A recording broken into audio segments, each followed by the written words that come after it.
Estamos con la secretaria de organización de Podemos, Lilith Bestringe.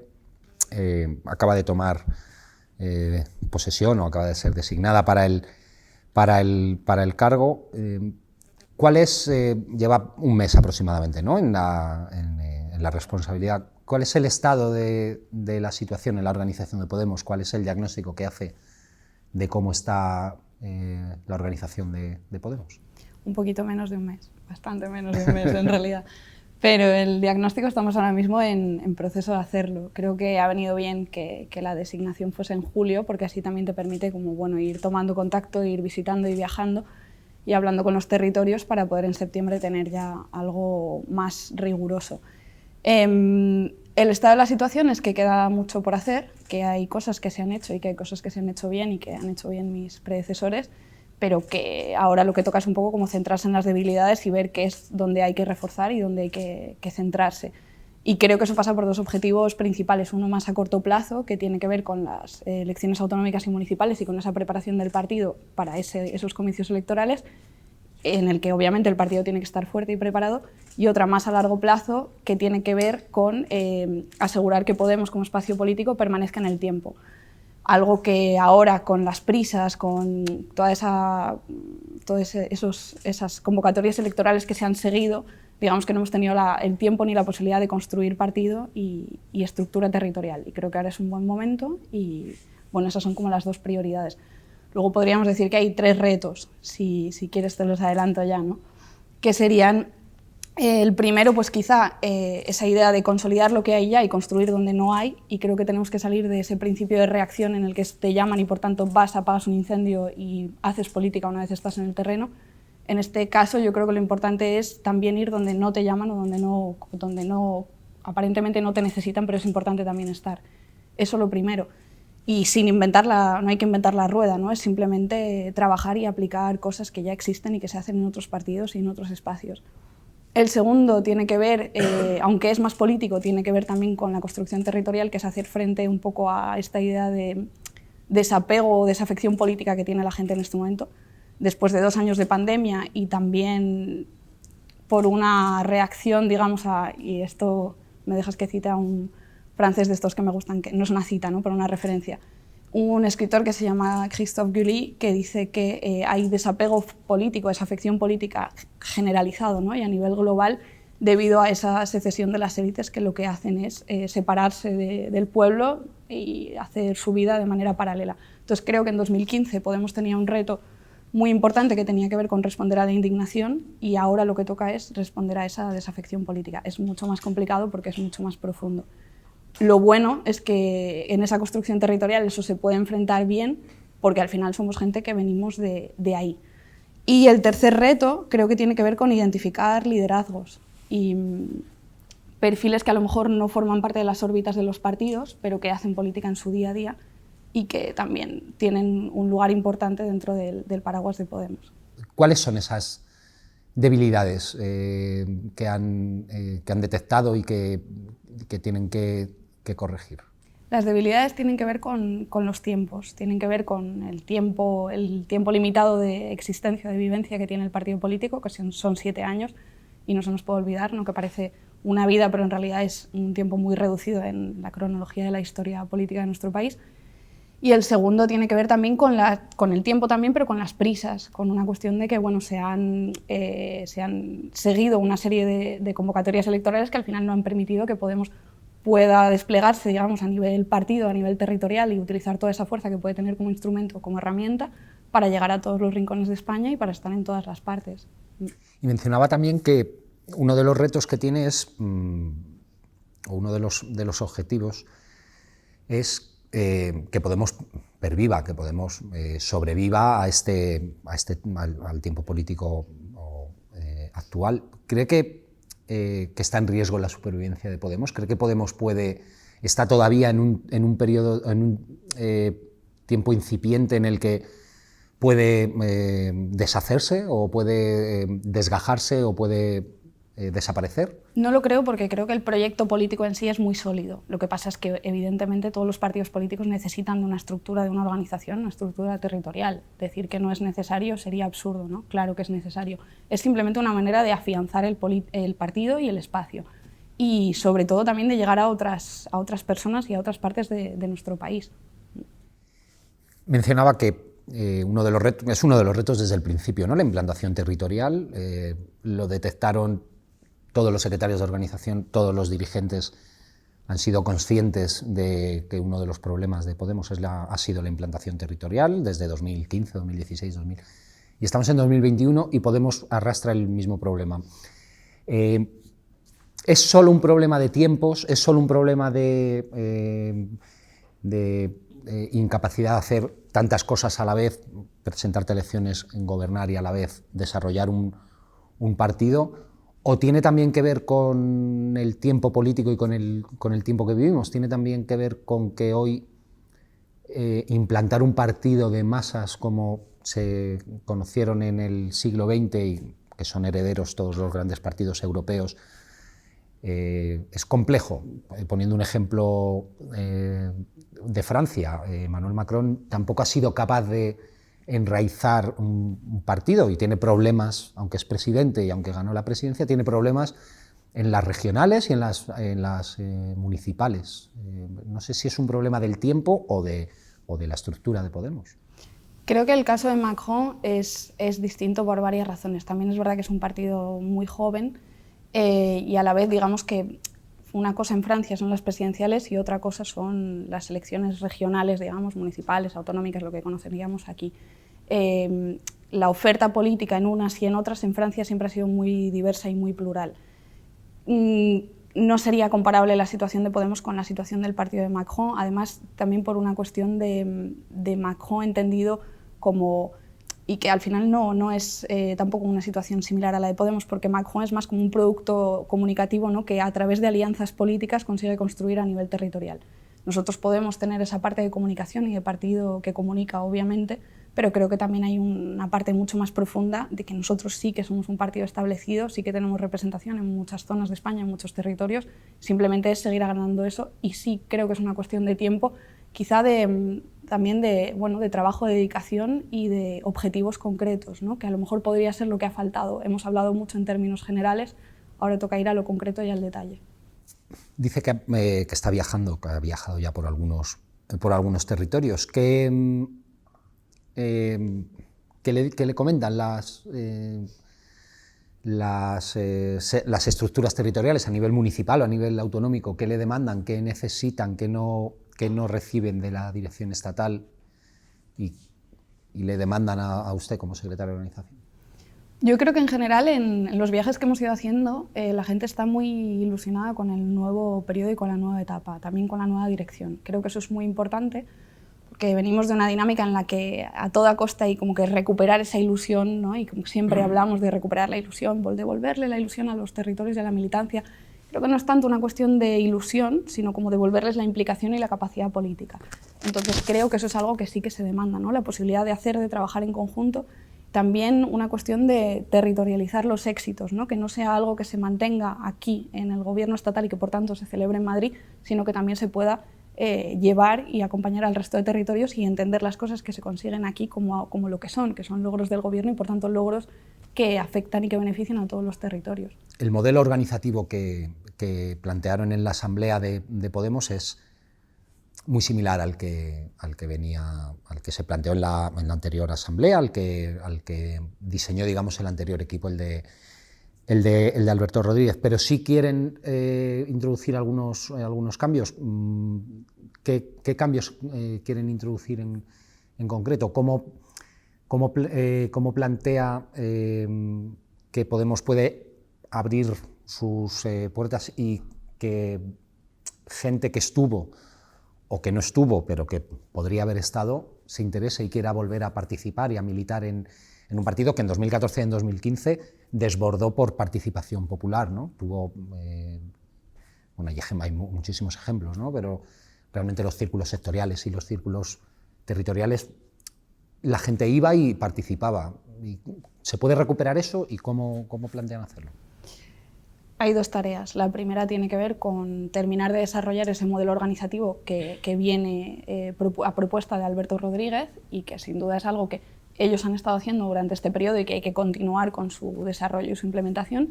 Y la segunda, sí, o sea, creo que está también muy relacionado con el nuevo momento político, es lo que decíamos antes, ¿no? Esa nueva etapa con esos nuevos liderazgos que primero están encabezados por mujeres, unas 6 mujeres que están a la cabeza de Podemos, ¿no? También hay hombres, evidentemente, pero que son perfiles muy diferentes, con maneras de entender y de hacer política diferentes, que creo que eso también te permite llegar a más gente a través de más voces, ¿no? Y de más maneras de hacer política. Y creo que eso también es algo esencial a la hora de volver al objetivo original que tenía Podemos como partido, que es el de ganar. O sea, nosotros hemos tenido siempre, nunca hemos abandonado esa idea o esa pulsión, ¿no? Que era entender Podemos desde la victoria y, por tanto, también dirigirnos a esas personas que a lo mejor nunca han confiado en nosotros, que todavía hoy siguen sin confiar en nosotros, a pesar de que somos un partido que ha formado parte de un gobierno. Hemos demostrado, por tanto, que bueno, no iba a llegar el socialcomunismo en el momento en el que podamos entrar en las instituciones. Ahora lo que falta también es demostrar esa parte de que, además de estar en el gobierno, somos capaces de estar en el día a día, en sus zonas, en sus casas, en sus territorios, pueblos, comunidades autónomas, etc. Entonces es también una cuestión de que nos vean, ¿no? Y de que presencialmente podamos compartir el día a día y la vida con esas personas, sean inscritos, militantes o personas que todavía no han dado su confianza al espacio político. Otra de las cuestiones que están pendientes a nivel, sobre todo a nivel territorial, es asentar la coalición con Izquierda Unida en determinados territorios, ¿no? Que Unidas Podemos funcione como una coalición y no más allá de una coalición electoral, que no haya dos partidos que van 4 años por libre y luego se presentan juntos a las elecciones. Supongo que con los territorios con los que ha estado ya, seguro que ha salido la relación con otras militancias como uno de los problemas o de los retos a superar. ¿Cómo se vencen o cómo quieren vencer esas resistencias que hay todavía en algunos territorios entre las militancias, entre las bases, a colaborar y a participar como si fueran, no sé si una única organización, pero bueno, como si el camino durara 4 años y no solo en las elecciones?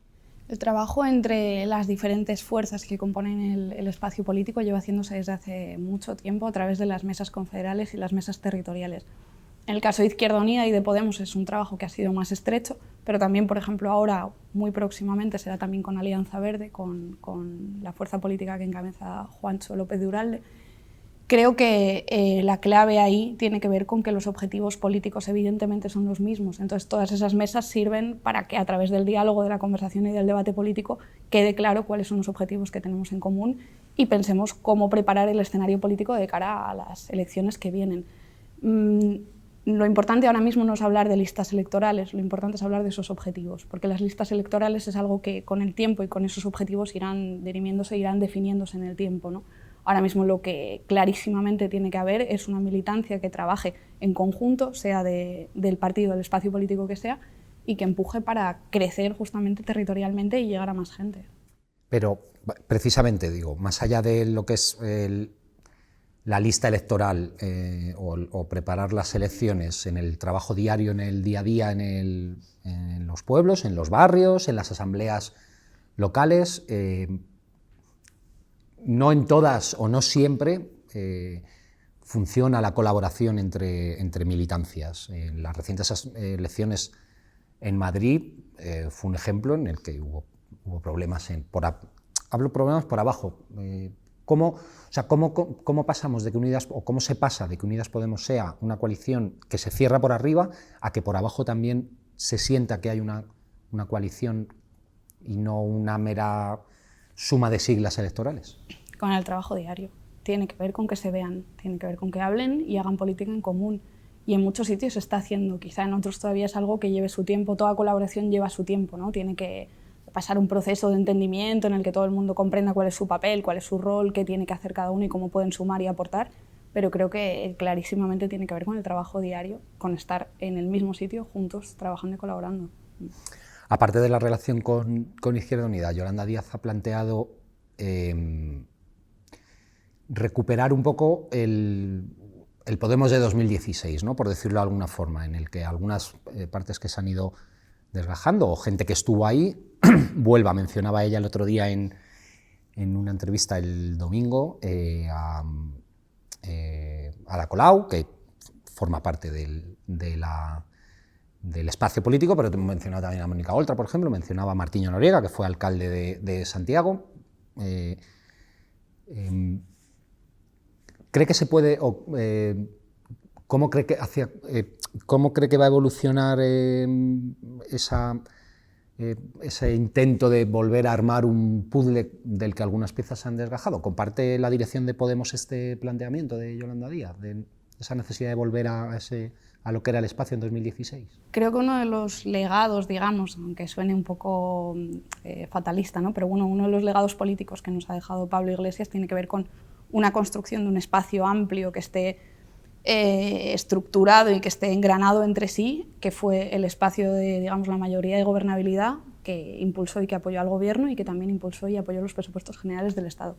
Ese espacio está y existe y tiene que ver con una nueva articulación que permita una política de cooperación entre partidos y espacios. Eso es ahora mismo lo central y creo que tiene que ser la hoja de ruta y la dinámica que tenemos que continuar y que seguir.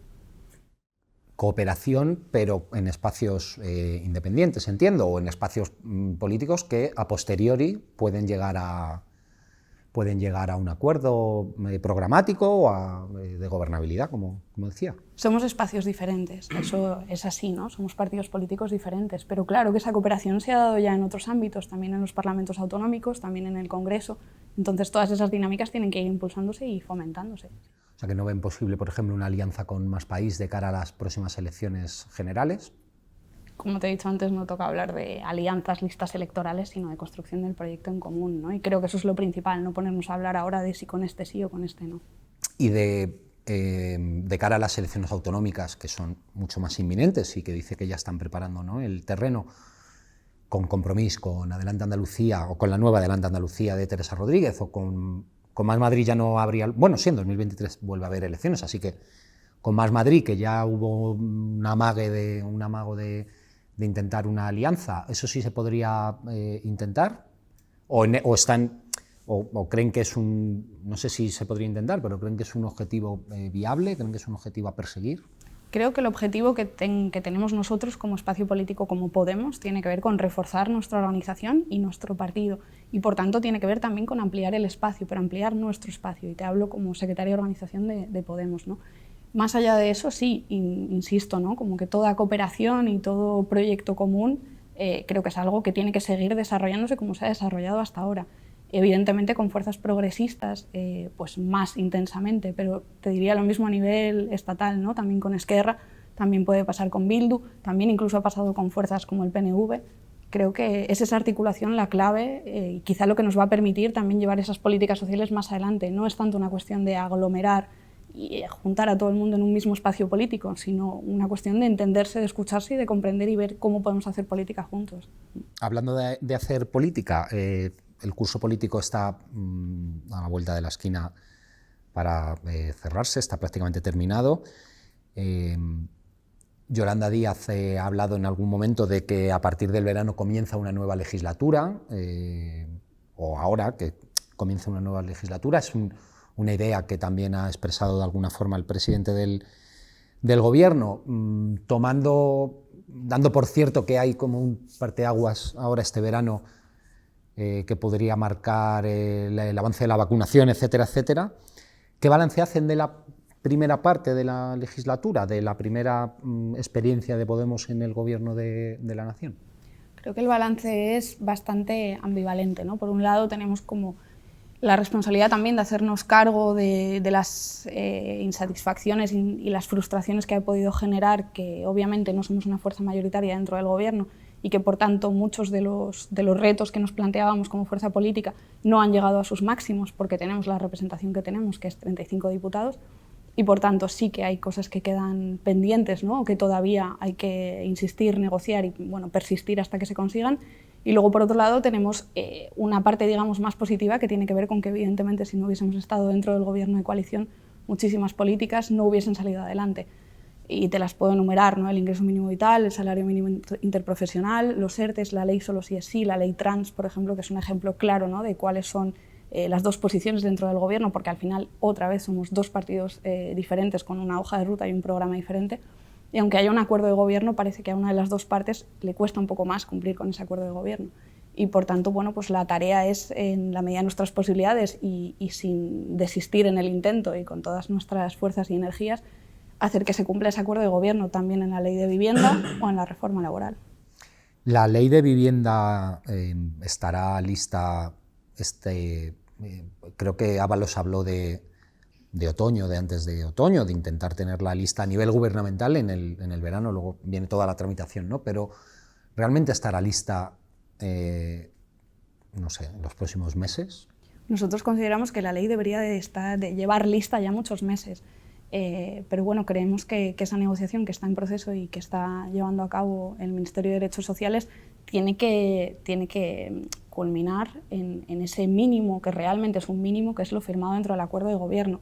Por tanto, cuanto antes esas negociaciones y las partes que tengan que ceder o que tengan que asumir que eso es lo firmado y lo que está en el papel lleguen a ese punto, antes estará la ley. Esperemos que muy pronto, sí. Ahí, en este sentido, hay unidad de acción dentro de Unidas Podemos, es decir, todas las partes están de acuerdo en que lo que se escribió en el acuerdo de gobierno y sobre todo en el acuerdo de presupuestos, que es como más explícito en cuanto a la bajada del precio del alquiler y a la necesidad de introducir la bajada del precio del alquiler expresamente en la ley, hay unanimidad dentro del espacio político sobre que eso es una, no sé si llamarlo línea roja, porque a los no les suele gustar esta expresión, pero digamos una condición sine qua non, la ley no recibiría el apoyo de sus diputados y del espacio político.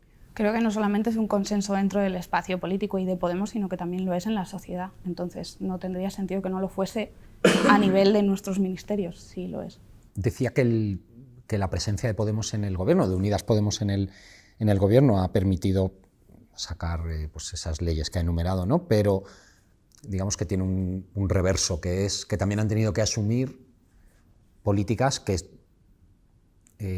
con las que casi podrían ser antagónicas, ¿no?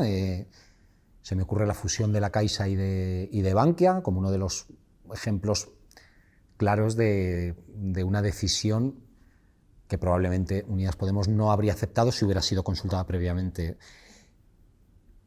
¿Acertaron en la decisión de entrar en el Consejo de Ministros, con esta correlación de fuerzas? ¿O creen que desde fuera no habrían tenido que asumir, no sé, el cambio en la facturación de la luz, la huida del rey emérito a Abu Dhabi, la fusión de la Caixa y Bankia, no habrían tenido que asumirla como propia y hubieran podido influir igualmente en otras leyes, ¿no? Yo nunca he entendido esa parte del espectro político de la izquierda español que piensa o que no quiere gobernar porque entiende que eso significa asumir contradicciones. Claro, gobernar significa asumir contradicciones y evidentemente si gobiernas en coalición y eres la fuerza minoritaria, esas contradicciones van a ser fuertes.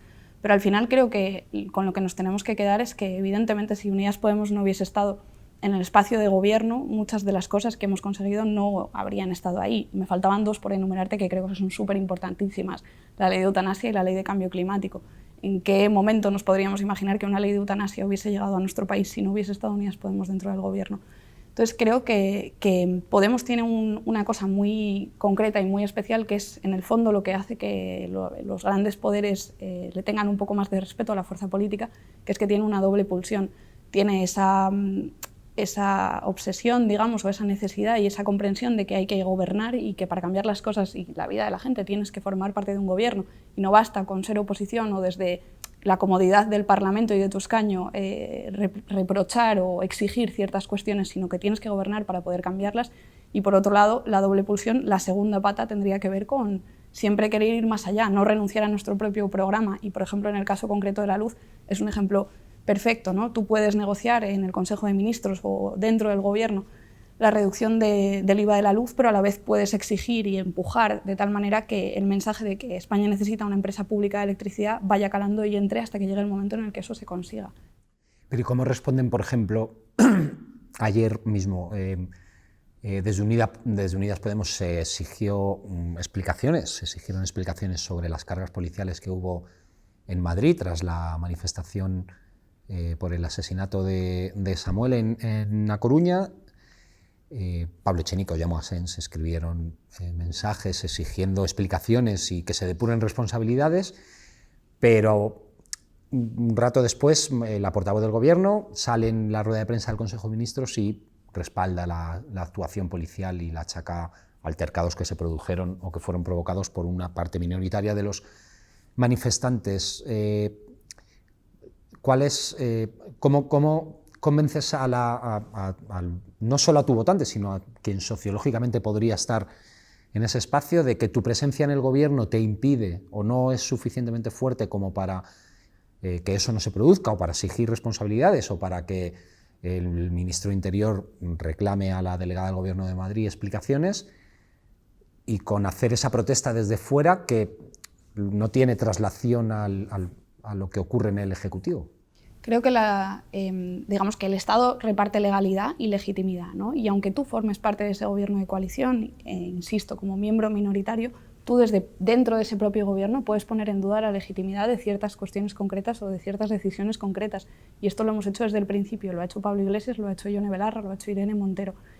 Creo que es una gran lección política entender que la nueva etapa, o bueno, la etapa política que hay ahora mismo encima de la mesa en nuestro país termina con el bipartidismo y empieza con una manera de hacer política en la que sí, los debates, el conflicto, las contradicciones están encima de la mesa, y resolverlos también forma parte de esa política que existe ahora. Entonces creo que no hay que tenerle miedo a poder poner en duda la legitimidad de ciertas acciones dentro del gobierno y de decirlas, debatirlas y denunciarlas también con el objetivo de que dejen de pasar o que mejoren. Y si ese debate llega a la agenda pública porque es un debate importante, pues bienvenido sea, siempre y cuando permita mejorar esa situación o cambiarla. En este caso concreto, también, en el de las cargas. Pero, o sea, no sé si ese equilibrio que hacen entre el estar dentro del Gobierno y el intentar empujar desde fuera a veces cuando no se llega, o intentar marcar esas diferencias desde el otro espacio, o desde otro espacio como puede ser el Congreso o etcétera, que se pueden entender los matices una vez que se explican, si eso llega o la ciudadanía es capaz de discernir qué parte es una propuesta suya, qué parte es algo que se ha negociado, qué parte es una imposición por parte del socio mayoritario, qué parte no hay mecanismos legales para ponerles freno. Es decir, toda esta explicación no sé si son capaces de trasladársela a la gente. Creer que la ciudadanía no es capaz de discernir es un principio que nosotros nunca vamos a aplicarnos. Quiero decir, nosotros tenemos que confiar en la ciudadanía. También es algo que forma parte de la identidad de Podemos. Si no confías en la ciudadanía española, como partido político estás perdido. Entonces creo que esa capacidad de discernir existe, la tienen y sin duda la aplican.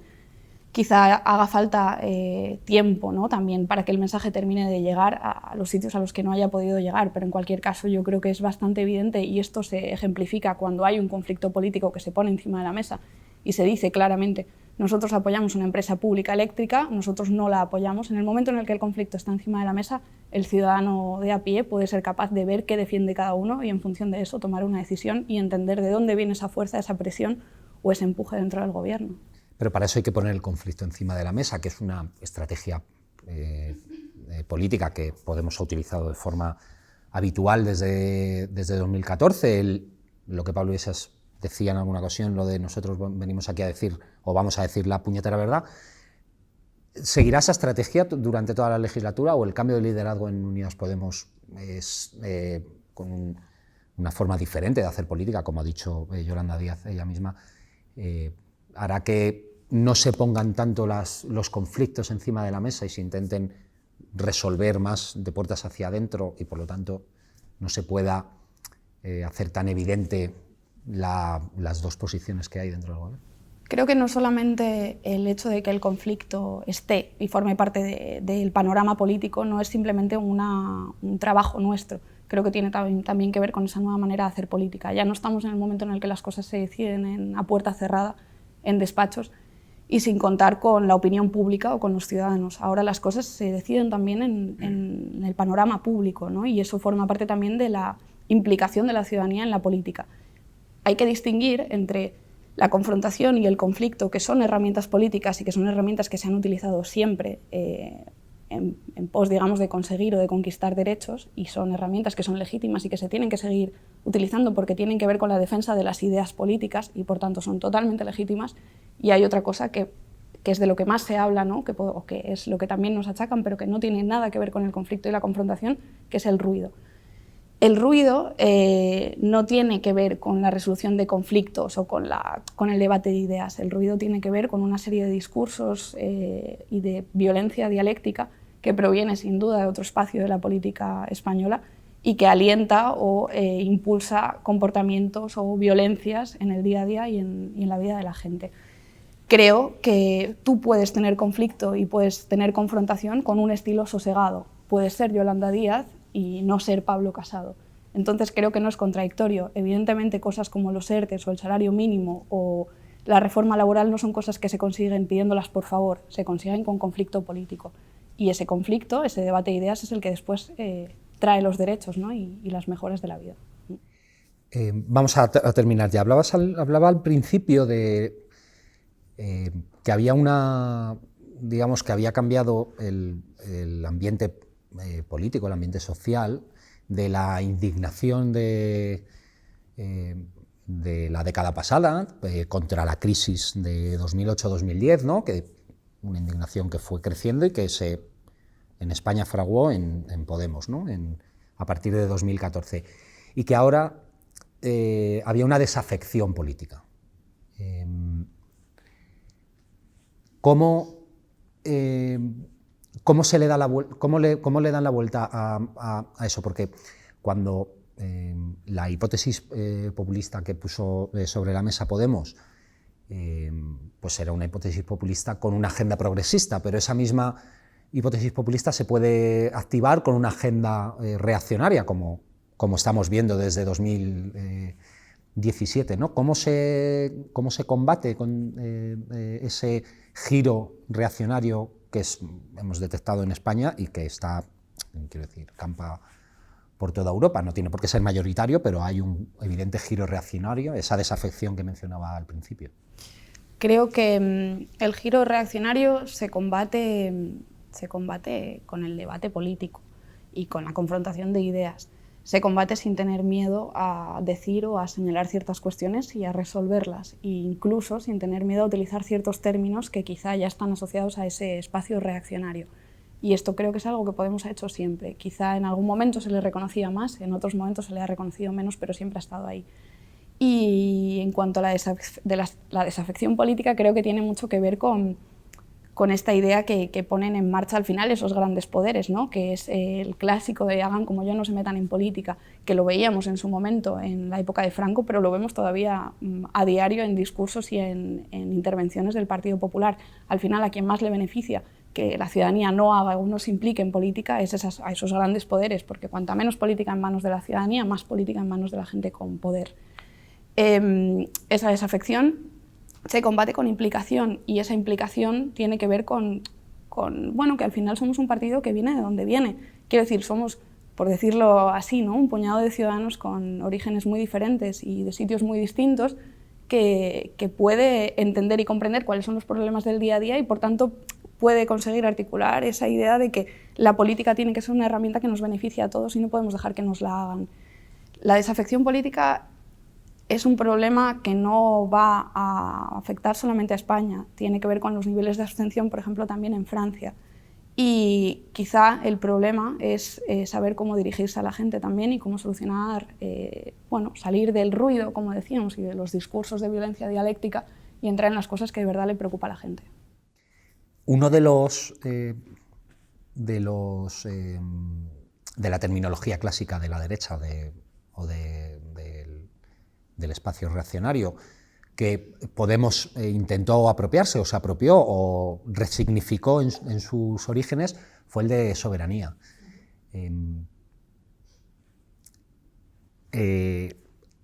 Una soberanía que era pues desde la izquierda, que hablaba pues, de soberanía eléctrica, de soberanía económica, de soberanía del pueblo. Soberanía popular. ¿Cómo se puede...? Pero el término ahora ha sido otra vez recuperado por la derecha, por la ultraderecha incluso, ¿no? Que reclama soberanía y que incluso habla de las élites globalistas, ¿no? Que es una expresión que una cierta izquierda de hace 15 años podría perfectamente haber utilizado, o hace 20 años, ¿no? En pleno auge de la globalización, ¿no? La izquierda dejó de lado el término soberanía y se ha intentado recuperar, pero no sé si ha tenido mucho éxito Podemos en el tiempo, ¿no? ¿Puede ser la idea de soberanía una palanca para la izquierda o es algo un flash que ocurrió durante un breve periodo de tiempo y que ha vuelto, digamos, al statu quo habitual? Yo creo que en 7 años no hemos dejado de hablar de soberanía, ni de patriotismo, ni de republicanismo, ni de... No, son cuestiones que siempre hemos defendido y que siempre hemos llevado como bandera. Además, la soberanía tiene que ver no solamente con lo que digas y con la crítica a las élites globalistas, tiene que ver con lo que hagas. Y en el caso concreto del partido que se refiere a la soberanía y a las élites globalistas, en su día a día y en sus políticas del día a día son totalmente contrarias a la idea de soberanía en sí. Tienen que ver con la apertura al capital y con la recepción y toda esa idea del sistema liberal en el cual no hay ningún tipo de protección, no hay ningún tipo de autogobernanza y de un Estado soberano. Son cosas que pueden decirlo, pero es contradictorio con lo que hacen. Mientras que creo que en el caso de Podemos llevamos 7 años hablando de esto justamente porque las políticas que defendemos sí que son políticas que representan la soberanía, también son políticas patriotas, por ejemplo, que es otro de los términos que se dice que se intenta resignificar, ¿no? Pero es que creo que son valores y pilares que tienen mucho que ver con el espacio político que representamos. Ya no hablo de izquierdas o de derechas, tienen que ver con nuestro espacio político. Ya de verdad termino. Habla de republicanismo. Tienen una secretaría nueva Horizonte Republicano. ¿Qué horizonte? Profundización democrática. Bueno. ¿Qué horizonte es ese? ¿Reinará Leonor, por ejemplo? ¿Cree que reinará Leonor? Yo espero que no. Yo soy republicana aquí, en Francia, y lo seré donde viva y donde tenga que defenderlo, porque entiendo que los países no tienen que vivir tutelados ni estar bajo el yugo, digamos, de ningún rey o de ninguna persona que esté puesta ahí por la gracia de Dios, ¿no? Creo que el horizonte republicano del que hablamos tiene que ser capaz de atravesar un poco esos límites, tiene que ser muy respetuoso con el pasado y con la memoria republicana de nuestro país, porque nos ha traído muchos aprendizajes y muchos derechos que todavía hoy disfrutamos y gozamos, pero a la vez creo que tiene que entender la novedad y la adaptación al tiempo en el que estamos. Y eso significa que tiene que ser una república que represente a gente de cualquier ideología y de cualquier parte. Y eso es polémico, pero creo que esa es la tarea principal que tenemos a la hora de construir una república.